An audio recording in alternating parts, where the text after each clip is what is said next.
നല്ല വചനം പേജിലൂടെ നാം പഠിച്ചുകൊണ്ടിരിക്കുന്ന ക്രിസ്തു തത്വശാസ്ത്ര പഠന പരമ്പരയുടെ 14-ാമത്തെ എപ്പിസോഡിലേക്ക് എല്ലാ ബഹുമാന്യ പ്രേക്ഷകർക്കും സ്വാഗതം.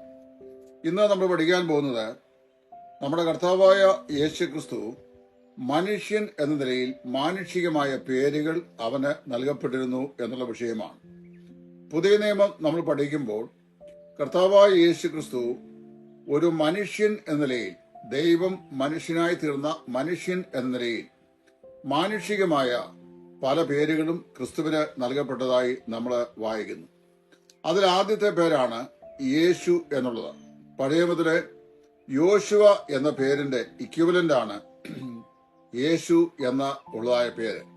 മത്തായിയുടെ സുവിശേഷം 1-ാം അധ്യായത്തിന്റെ 21-ാം വാക്യത്തിൽ അവൻ തന്റെ ജനത്തെ അവരുടെ പാപങ്ങളിൽ നിന്ന് മോചിപ്പാനിരിക്കൊണ്ട് നീ അവനെ യേശു എന്ന് പേർ വിളിക്കണം എന്ന് പറയുന്നു. ഇത് വാസ്തവത്തില് ഈ യോശുവ എന്ന പഴയ മുതലെ പേരിന്റെ തത്തുല്യമാകുന്ന പേര് തന്നെയാണ്. യോശുവ എന്ന പേരിന് രക്ഷിതാവ് എന്നാണ് അർത്ഥം. യേശു എന്ന പേരിനും രക്ഷിതാവ് എന്നാണ് അർത്ഥം. എബ്രായലേഖനം 4:8 അവനെ അബ്രഹാമിന്റെ പുത്രൻ എന്ന് വിളിച്ചിട്ടുണ്ട്. യോഹന്നാന്റെ സുവിശേഷം 8-ാം അധ്യായത്തിൽ നമ്മുടെ കർത്താവായ യേശു ക്രിസ്തു അബ്രഹാമിന്റെ പുത്രൻ എന്ന നിലയിൽ പരാമർശിക്കപ്പെട്ടതായി നമ്മൾ പഠിക്കുന്നു. മത്തായിയുടെ സുവിശേഷം ആരംഭിക്കുമ്പോൾ തന്നെ അബ്രഹാമിന്റെ പുത്രനായ ദാവീദിന്റെ പുത്രനായ യേശു ക്രിസ്തുവിന്റെ വംശാവലി എന്ന് പറഞ്ഞുകൊണ്ടാണ് അത് ആരംഭിച്ചിരിക്കുന്നത്. മത്തായി 1:1 വളരെ വ്യക്തമായി അത് പറഞ്ഞിട്ടുണ്ട്.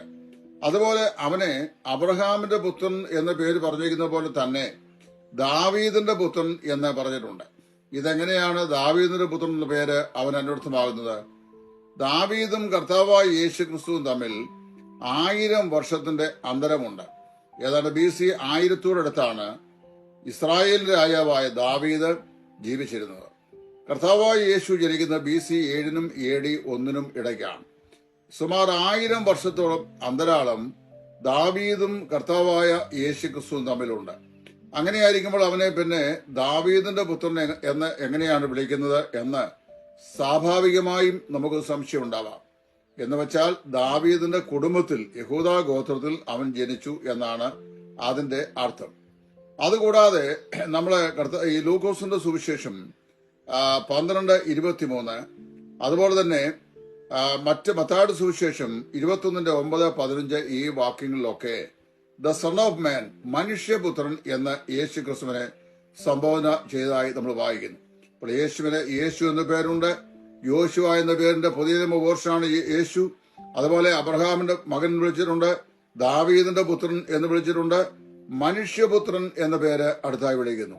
പുതിയ നിയമത്തിൽ ഏതാണ്ട് 80ഓളം പ്രാവശ്യം ആവർത്തിച്ച് കർത്താവായ യേശുവിനെ മനുഷ്യപുത്രൻ എന്ന് സംബോധന ചെയ്തിട്ടുണ്ട്. ഈ പേര് യെഹെസ്കേൽ പ്രവാചകന്റെ പുസ്തകം 2:1, 3:1 മുതൽ 4 വരെയുള്ള വാക്യങ്ങൾ, 4-ാം അധ്യായത്തിന്റെ 1 ഈ വാക്യങ്ങളിലെല്ലാം ആവർത്തിച്ച് ഉപയോഗിച്ചിട്ടുള്ളതായി നമുക്ക് കാണുവാനായിട്ട് സാധിക്കുന്നുണ്ട്.